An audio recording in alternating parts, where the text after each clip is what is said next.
don't lose an opportunity to grapple with something that objects to you, especially when the objection is rather small.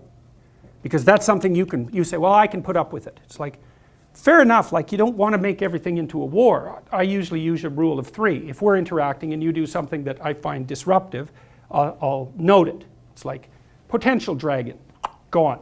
And I leave it be. And then if you do it again, I think, oh yeah, that probably wasn't merely situational, but I'll leave it be because that's still not enough evidence.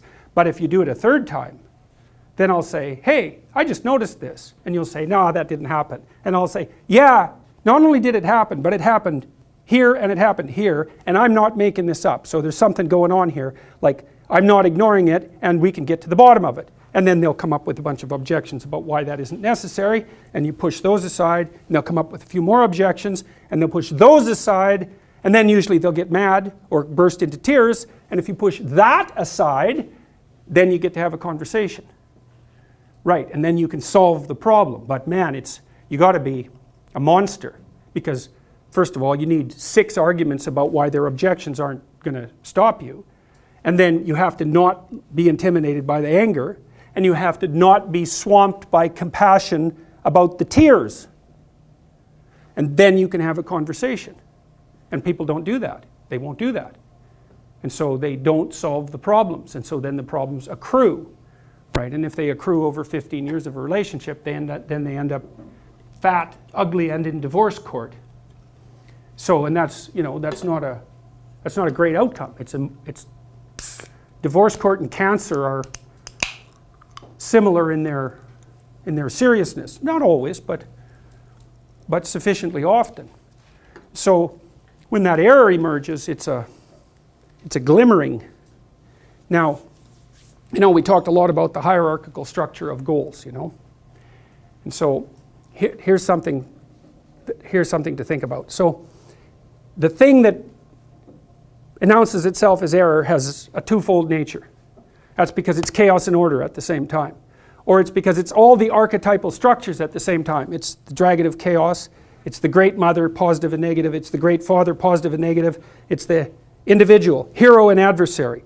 All of that manifests itself in the moment of error. Right? The archetypes come forward. Did you make an error because you're a bad person? Could be. Now, so one of the things to think about with regards to that is, in the Mesopotamian creation story, when Tiamat comes flooding back, it's so interesting, that story. You think about what she does. So she's the archetype of error, let's say, the error that can take you out, that can dissolve you in salt water. Tears. Well, she's irritated because Apsu was destroyed, so the structure is gone. Carelessness has destroyed the structure. Up comes Tiamat. She's not happy. What does she do? She prepares a phalanx of monsters. It's exactly what the story says. She produces a whole horde of monsters to come at you.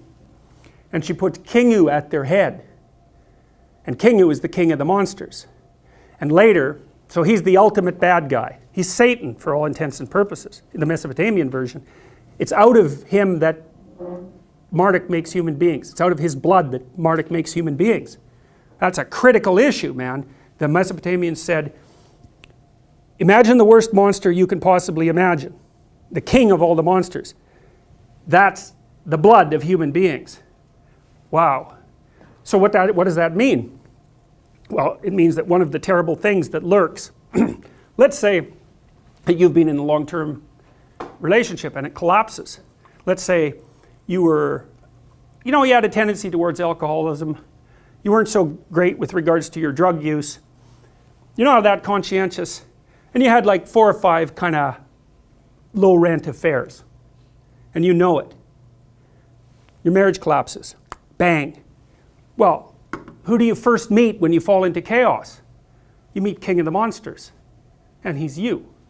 It's like, why did my marriage fall apart? What did I do wrong? Bang, bang, bang, bang, bang. I did all these things wrong. Why? Because that thing inhabits me. What is it? Well, that's the most horrifying question, right? Well, that's why. So down there in the archetypal space, all these things lurk.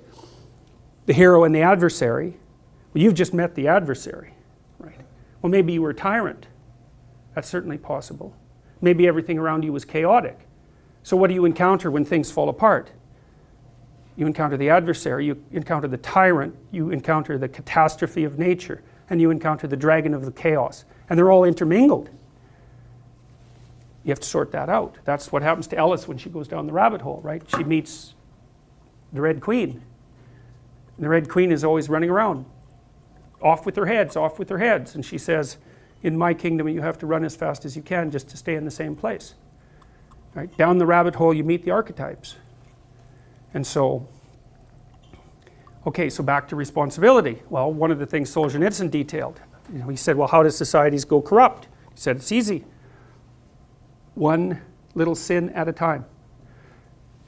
You go to work, someone's lording it over you, you know that they're tyrannical, you don't have the wherewithal to stand up.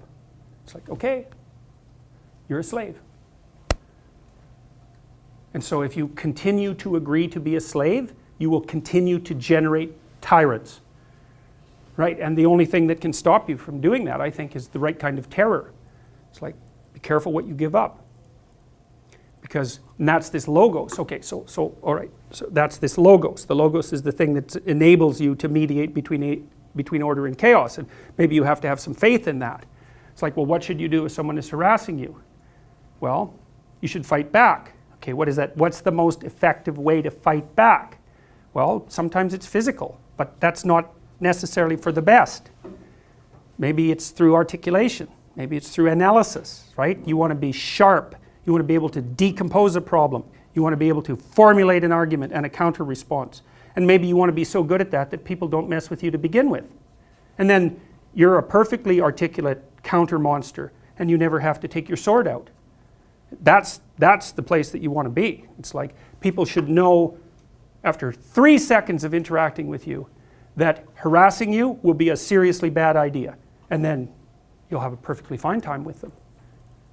So, and that's part of, so there's some utility in meeting the devil in the underworld.